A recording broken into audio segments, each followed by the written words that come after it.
we're talking about black issues, and I think a lot of times as black people in the country, it's like a lot of our issues. I think what's happening now, in my opinion, is that issues that affect Black America or a reflection of ourselves in this country don't all fit in one place. Yeah. You know what I'm saying? Yeah. And I think that young people and, middle-aged people are starting to look at it and say, you know what? The things that I care about don't necessarily fit into quote-unquote liberalism or being liberal or the things that the Democrats represent, on a more simpler level. Yeah. So, but go ahead. I don't mean to cut you off, but I just wanted to say that because that being said, I mean, what are some things that affect black people you feel like as a black person in this country do you feel that have changed your mindset? Because I know I have a few things that have kind of been like some things that I've heard that's like, well, tell me some of your things then. Well, like for instance, with Candace Owens. Tell us some of your things. Tell us. Tell us. So like with Candace Owens, she wasn't the first person to say this, but being young, the fact that she was young, I was like, man, young sister. And I'm like, she's saying certain things like, for instance, okay, racism isn't the number one issue hurting Black Americans. She was saying fatherlessness. And actually, she didn't actually say it first. I believe it was Thomas Sowell she got that from. So she listened to a lot of Thomas Sowell. So when I heard fatherlessness, I was like, you know what? Damn. It kind of stops you in your tracks. Like there is something to that. Yeah. And it goes back to the family and some of the issues that we have. America has issues as far as the nuclear family, but black people have even bigger issues that have higher statistics of, all the worst things. We can get into that, but those are some of the things that hit me. I'm like, you know what? Maybe it is. That makes sense. Fatherlessness is a bigger issue probably than racism. And I was like, you know what? I think I actually believe that because I see the results of the issues that we have where it starts with family. Yeah. You know what I mean? So that was one thing that I saw that kind of hit me first. And then after that, it was a little bit more when it comes to taxes. We tax to death. We live on the East Coast. So there's so much to unpack with this whole thing. But I'll just say for now, we could talk about taxes, how much we're taxing the country. Mm-hmm.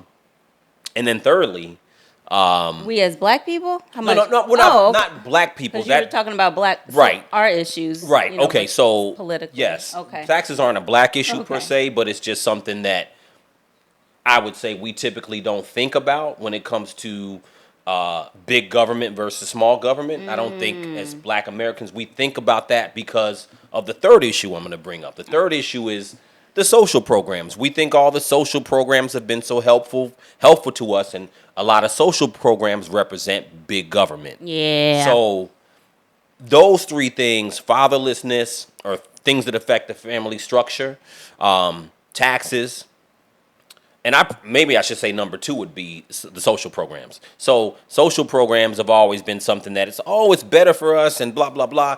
And we can get into that. But those are some of the things that made me say, you know what?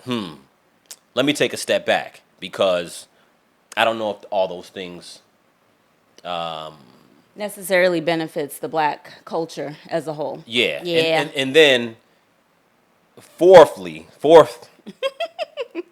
on the list would be really taking a look at ourselves to say, what are some things that we have in our culture that we need to take responsibility of, get rid of, or minimize, I would say. And fatherlessness is definitely one, but we can go into that. But those are some of the things.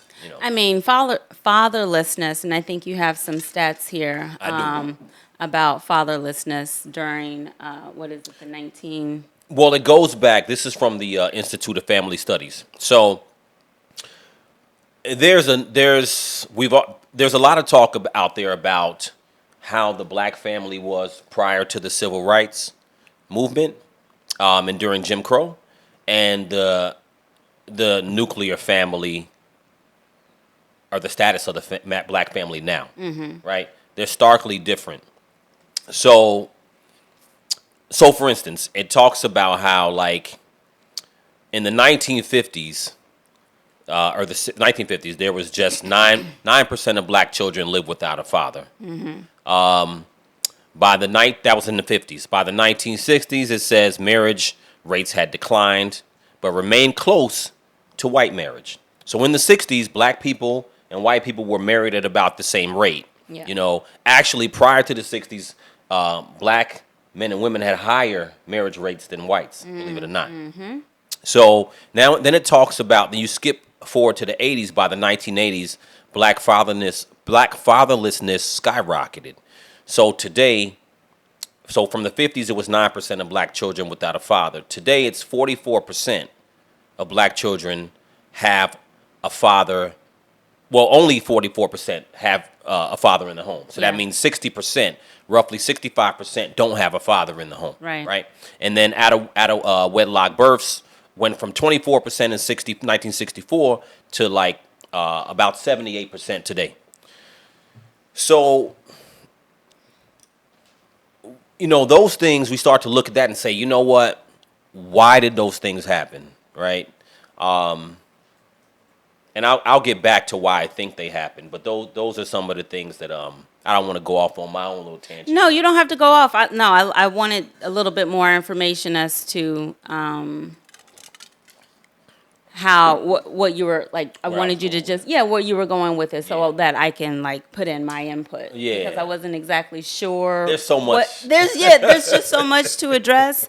But as far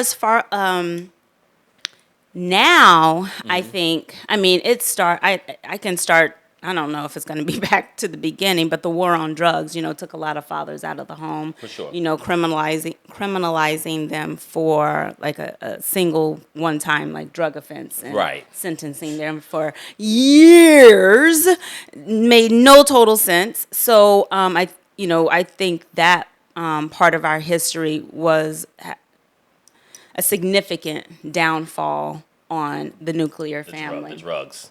Yes. Well, I'm glad you said that. Yeah. Because there's more. Don't worry. But I think that was I think that was number two. Okay. Before the drugs started with the expansion of welfare. In this same article, they talk about in the Institute for Family Studies. So the interesting thing is they talk about welfare. Now, me personally, I don't have any strong issues with welfare. I haven't. I'm not somebody that's like, oh, get rid of all the programs. But I think we've never really had an analysis as to how they affected the family. So Lyndon B. Johnson is always credited as this amazing. No, he's not credited as amazing, but he's credited as somebody who helped with the civil rights bill he signed and all of that. After King right before King was assassinated, rather. So all this stuff happened in the 60s, correct? Mm-hmm. So when Lyndon B. Johnson, who was a Democrat, apparently, from what I understand, a lot of us were conservative as well before the civil rights movement. After the civil rights movement, black people, it skyrocketed as far as us being Democrats. Interesting. Right. I wonder if that polarizes with more services being provided to lower income families or single mothers and all of that stuff, all of the programs. That stuff didn't. So what happened is that prior to the civil rights movement, they didn't. There was welfare, but the welfare assistance was not. It wasn't proliferated. It wasn't pushed to the level of what it became after. So what they did.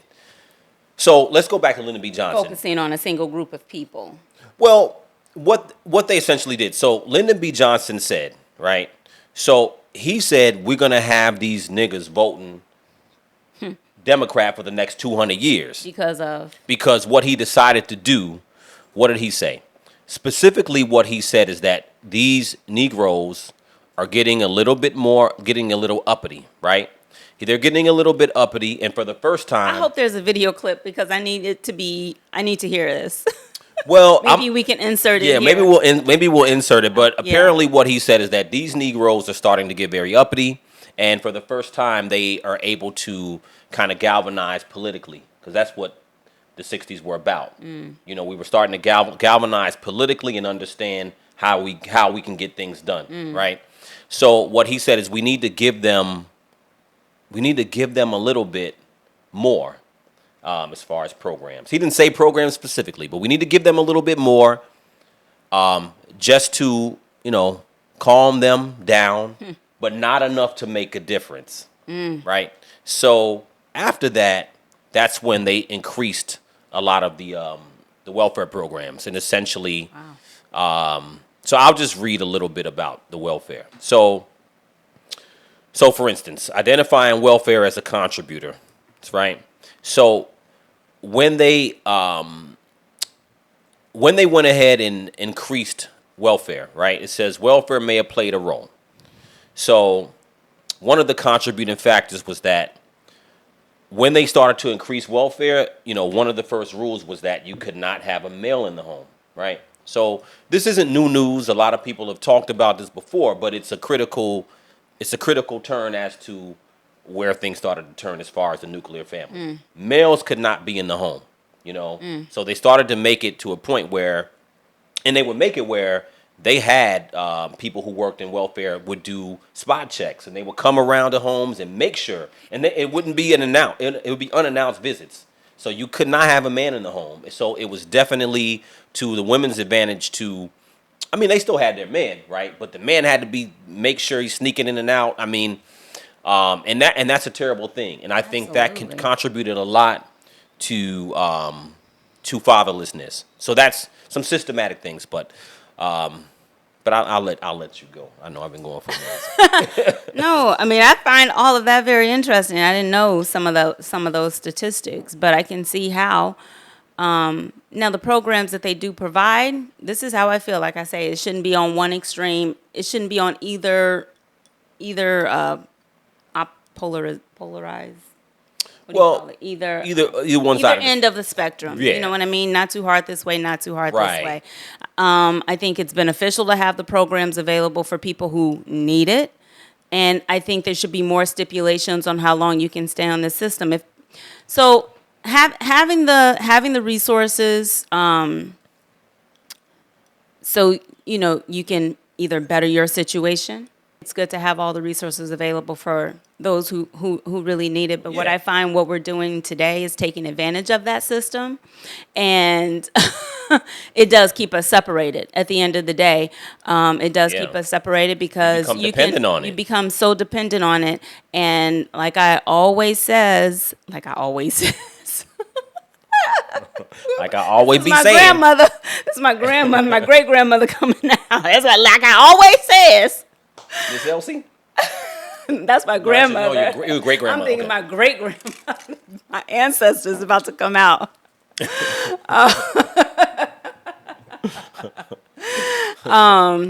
It's easy to stay in the path of least resistance. It's so easy to stay in the path of least resistance.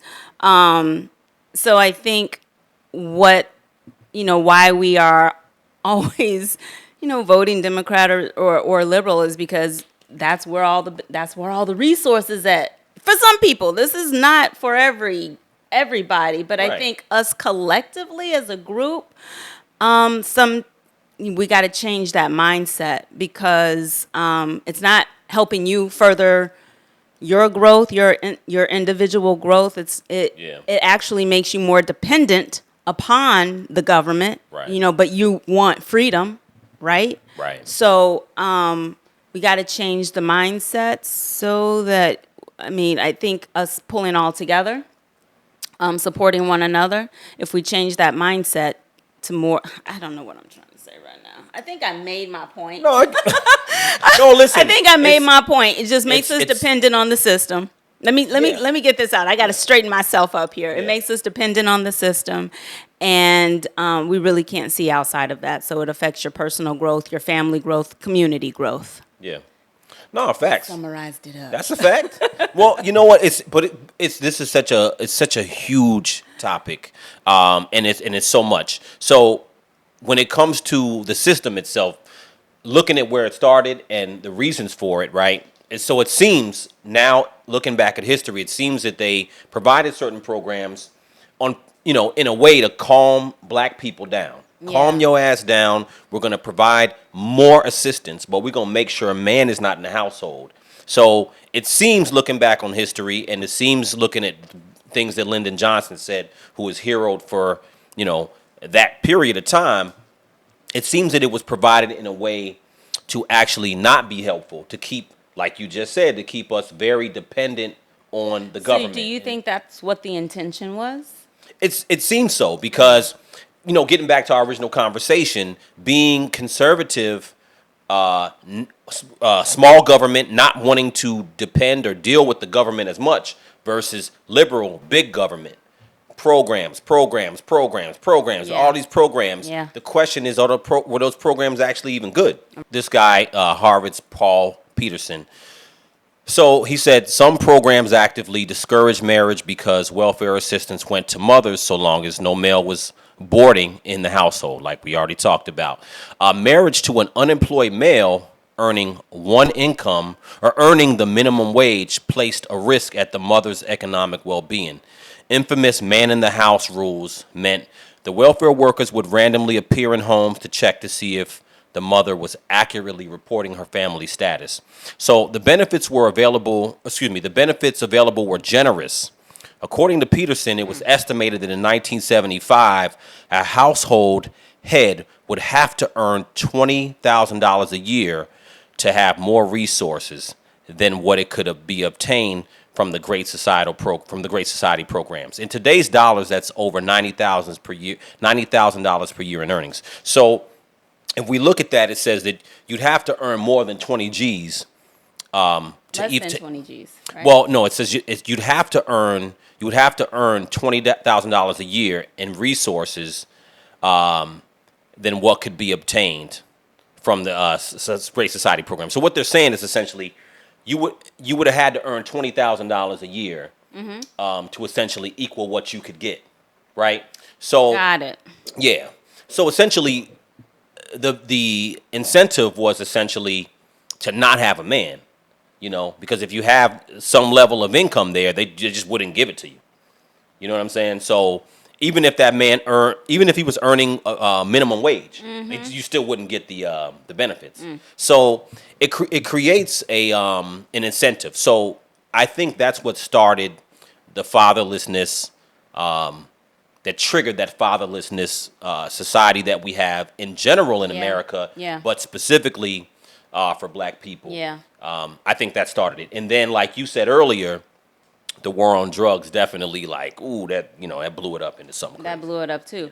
That's where we've always had the issue is like getting off. Yeah. Like, how do you get off? Like, we know their intention was to probably, like you said, keep us enslaved for another, what, you say 400 years? Well, he said to keep us voting. To keep us voting. Well, I call it enslavement too. Well, it is. It's a form of enslavement. It is. It very much is. Yeah. And the question is like, okay, so once you put that into, once you get that rolling, then it comes to the point where you have the war on drugs, like we said, and then as you move forward, now you start to say, at least I say, is racism still a factor in 2024? Now, as far as us being productive as a society? Well, is racism still a factor for black people in America? Is it still a factor as far as your everyday life and you getting ahead? That's the question. Now, I'll kick it over to you. I'll bounce it over to you. Dang. And then I'll let you know what I think. That's scary. No, it's not scary. It's scary. It's so scary. What do you think? What do you honestly think? Do you think it's a very nuanced question, but what do you think? You know what?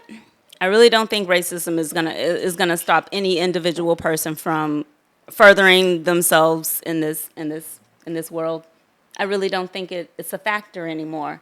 It's not stopping me from getting a raise. It's not stopping you from getting promoted. Maybe on some individual level, there are still people who are racist that are out there, and if you can knock them out in the court system and prove that, do that. Right. You know what I mean? Right. But at least you have that opportunity to do that, to face it and put it in the courts and let the court, you have that option now, So I really don't think racism is a factor when it comes to us moving together as individual people in this world, being a black person, or as a group of people. I really don't think it's a factor. There, like I said, there are still some individuals who are racist. I've come across it in my profession, and you just.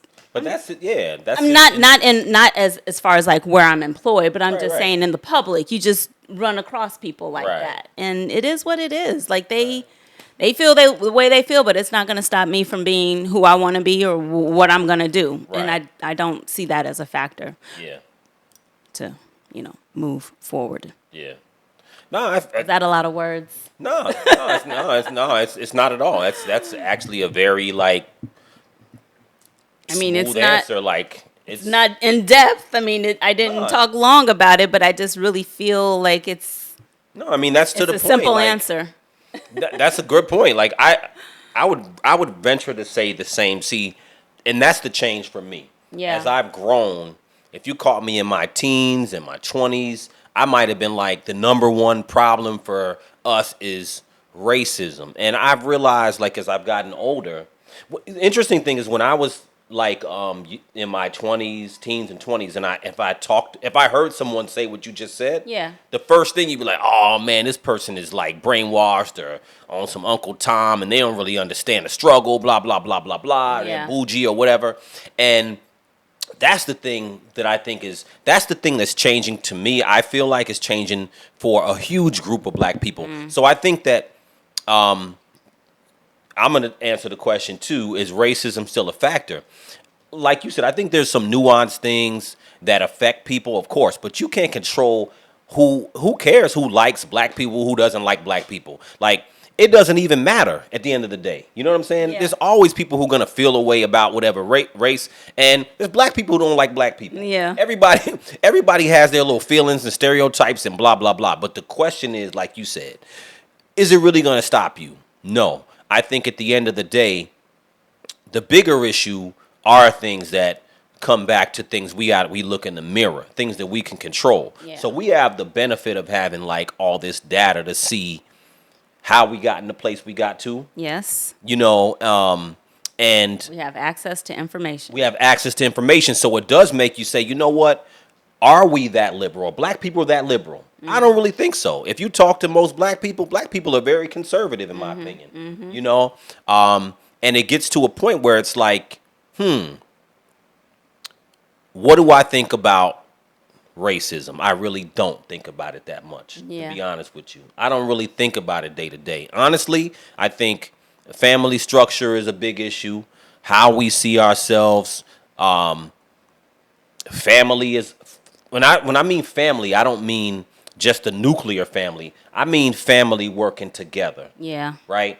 So when you look at most other groups, a lot of groups, family is not just the immediate family, but family working together, cousins, brothers, sisters, grandma. A lot of people have family business and work together. So if you look at any family, even a black family, you look at black families who work together, they move further along. So a big power point of people in general is family. Yeah. You know what I'm saying? So, yeah, I don't think racism is the number one issue anymore. I think there was a time we have the benefit, you and I, we had a benefit of, we don't live in a world where, you know what I'm saying? Like the experiences with someone Caucasian is really bad. Right. Your dad could tell some great stories. He's told me He some absolutely stories. can. Like some real stuff where you walk outside the house and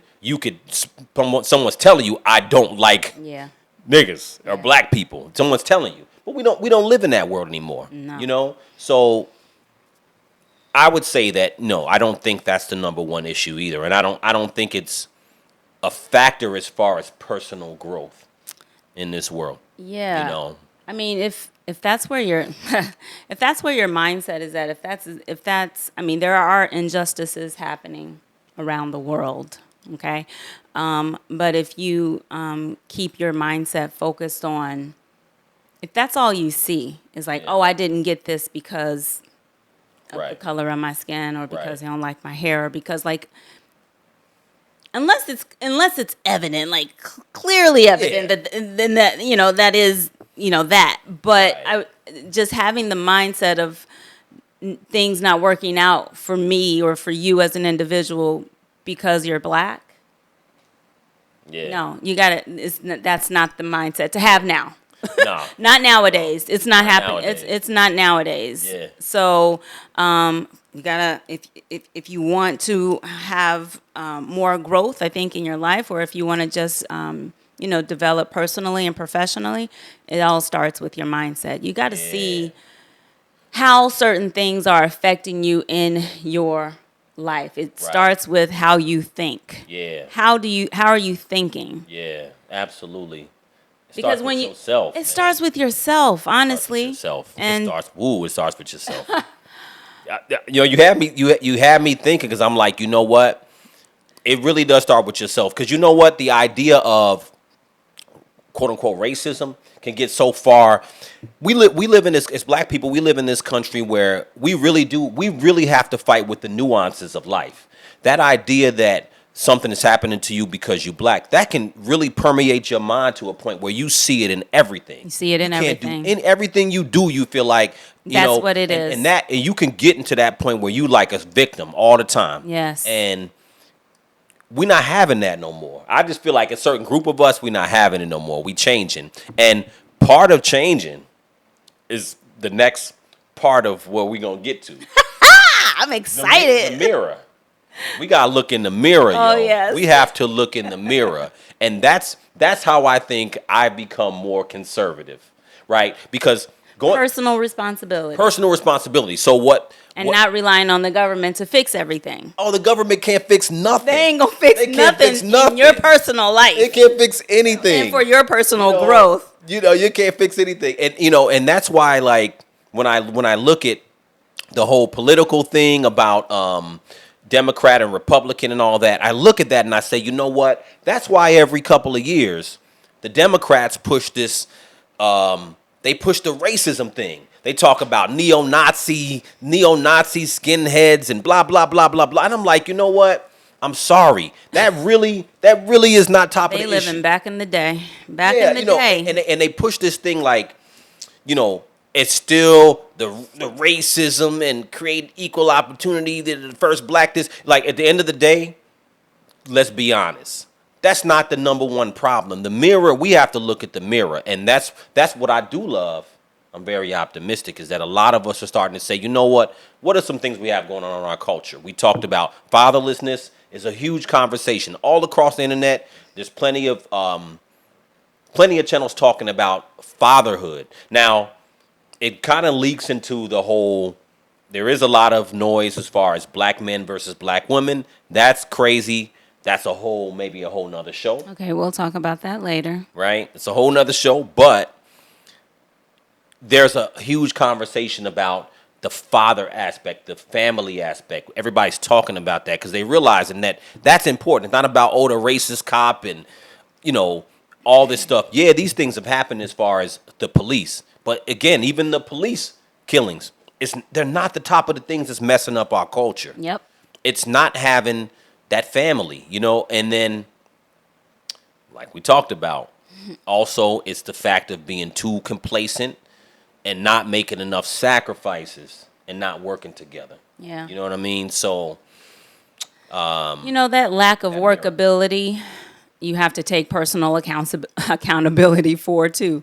We have a lot of, there's some toxic masculinity going on, and there's some toxic femininity going on.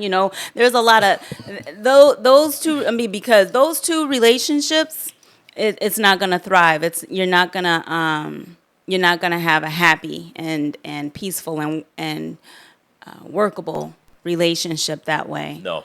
No.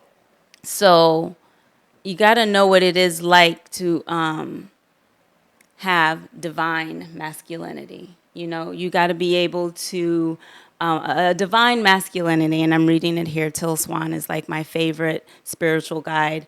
It represents action, direction, movement, responsibility, strength, focus, fatherhood, generosity, encouragement, Yes. material abundance, clarity, intellect, transformation, and growth. Okay. Yeah. That's a divine masculinity. Okay, Yeah. so what we have right now is just a lot of toughness going on. Sometimes it's just like wanting to one up and You talking wanting about to as go far up as the vertical ladder, like the men or the women or both? That's toxic masculinity that I'm talking about. It's a lot of competitiveness and it's a lot of headbutting. Well, is that happening amongst women? Yeah, no, I'm saying like this is the male and female relationship with each other. Oh, That's okay. what's going on in that And that relationship. okay. And that's the toxic masculinity, where it's not leading, and it's not there's no like intellect. It's like it's very limiting, and you being able to like work with your woman. Divine femininity focuses on restoration, life renewal, creation, birth, healing, openness, motherhood, nurturing, love, understanding.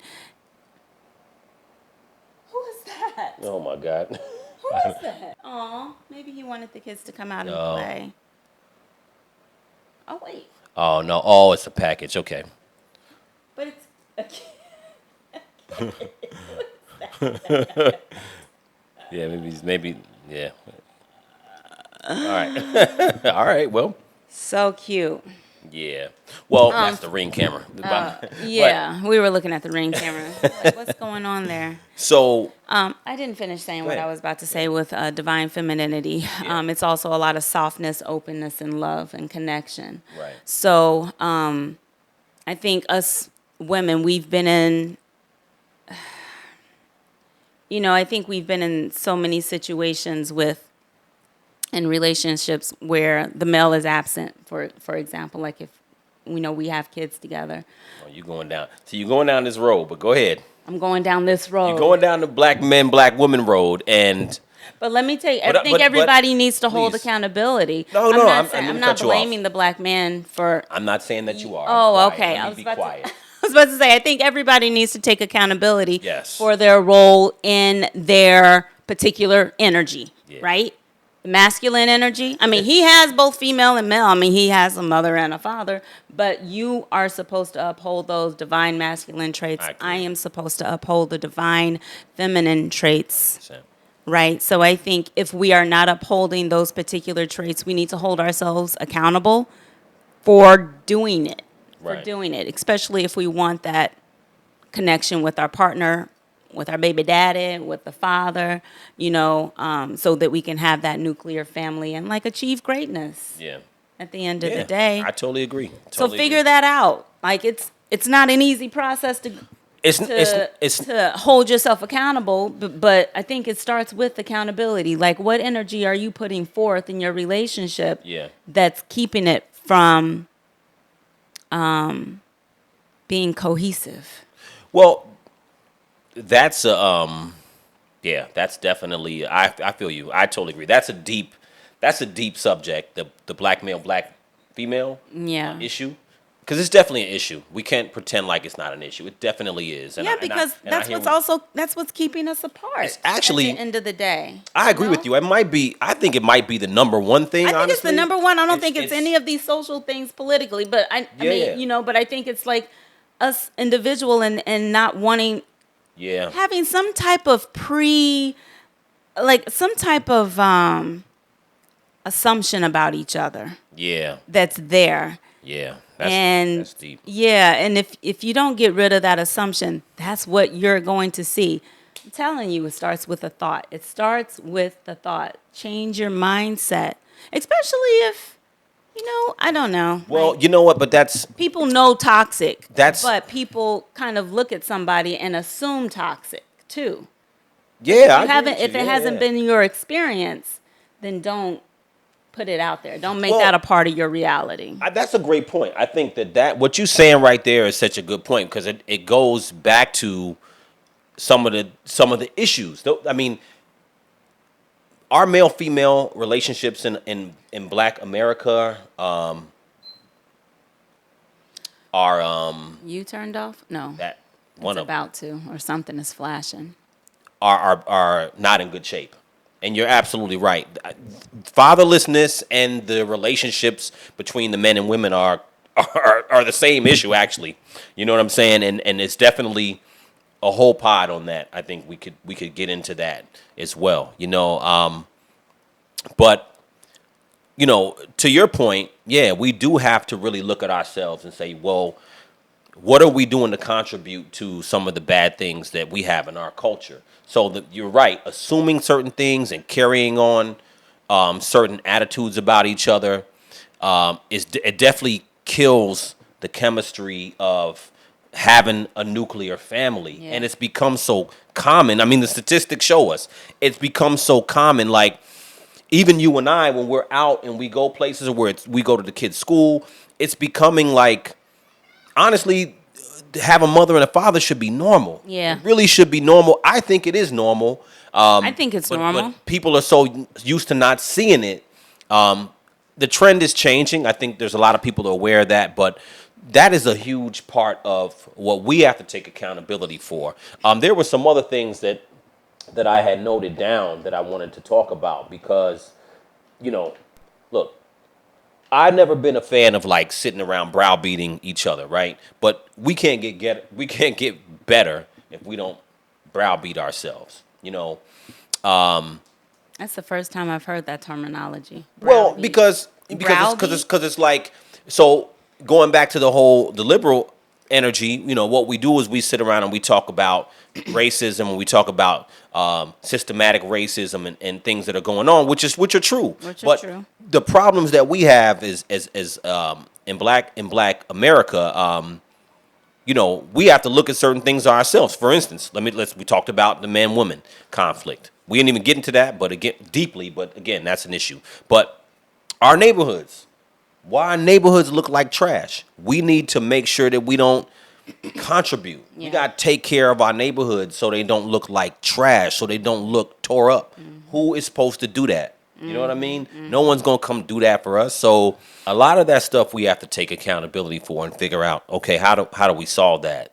And so much of that comes from parenting, raising these children. There's nothing the government can actually do to solve any of these issues. And I think that a lot of us in America who are black are waking up to realize that there's nothing the government actually can do. You know what I'm saying? All the things that we need to do come from things that we need to do ourselves. And my whole thing is that, just circling it back, these are the things that have kind of made me really rethink, like, look, I'll be honest with you. I voted for Barack Obama because he was black. Yeah, me too. I voted for him purely because he was black. Me too. I didn't really, he's a good guy. He's a good person. Yeah. You know what I'm saying? But I wasn't well-versed on what he could do or not do or whatever. Same. But a lot of people had this idea that he was supposed to do something. He was going to do something for black people. In reality, that's not how government works at all. And I think that for us in particular, we got to start looking at it and saying, you don't have to be in the politics. I'm not deeply into politics, but you do have to realize how the government works. And the government, when I used to hear big government, small government, now I get why they're saying small government. Because at the end of the day, when you look at the government doesn't make money. The government just taxes people. Yep, that's it. That's how they get their money. That's how they get their money. So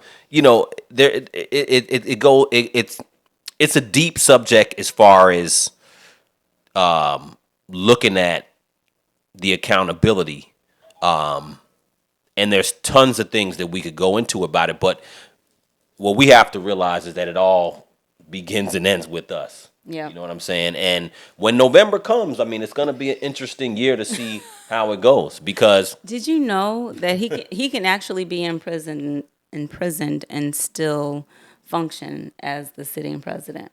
It might be. Our first president might be locked up while he's. I'm just saying, if it was Trump, he can run the country from jail. He can There's run the no country law from against jail. it or something like that. Trump gonna be like Chapo. He gonna be like Chapo, running things from jail.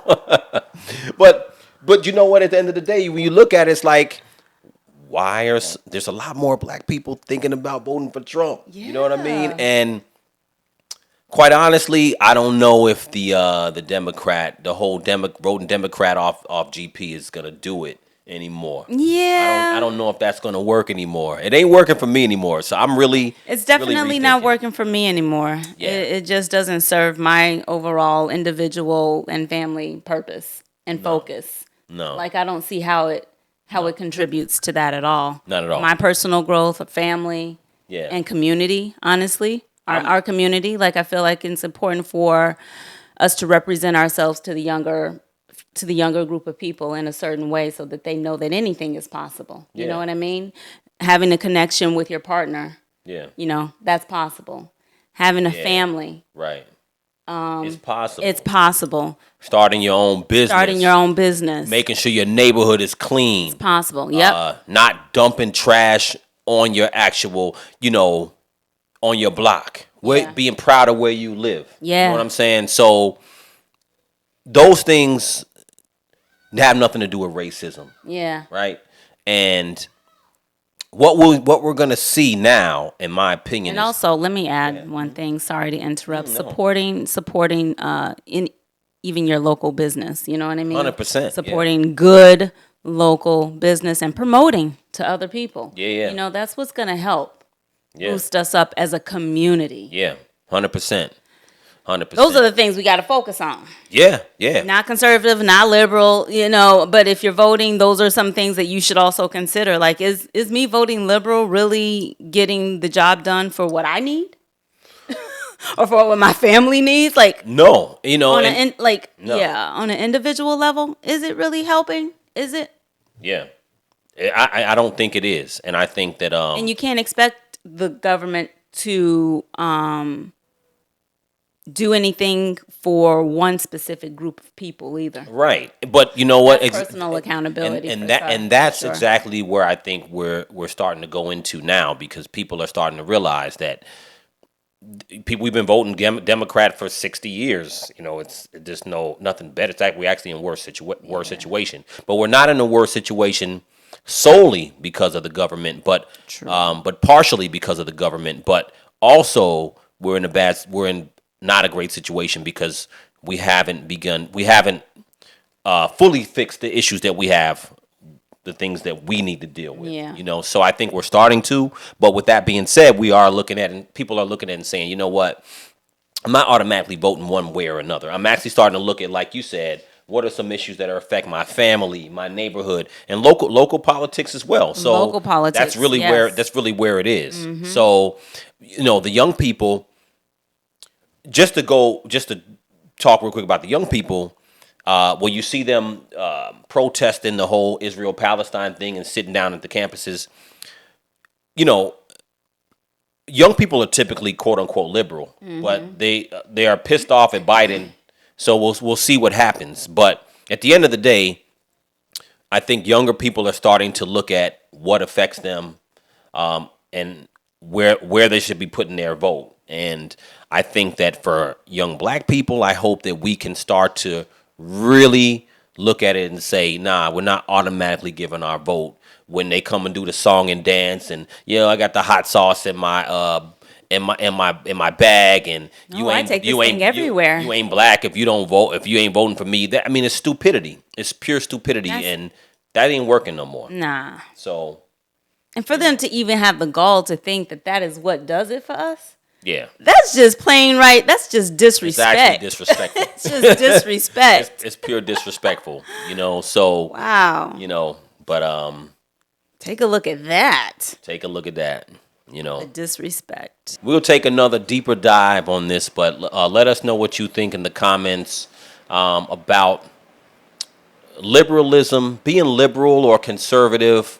Have you guys evolved or thought about not being automatically liberal as a black person? And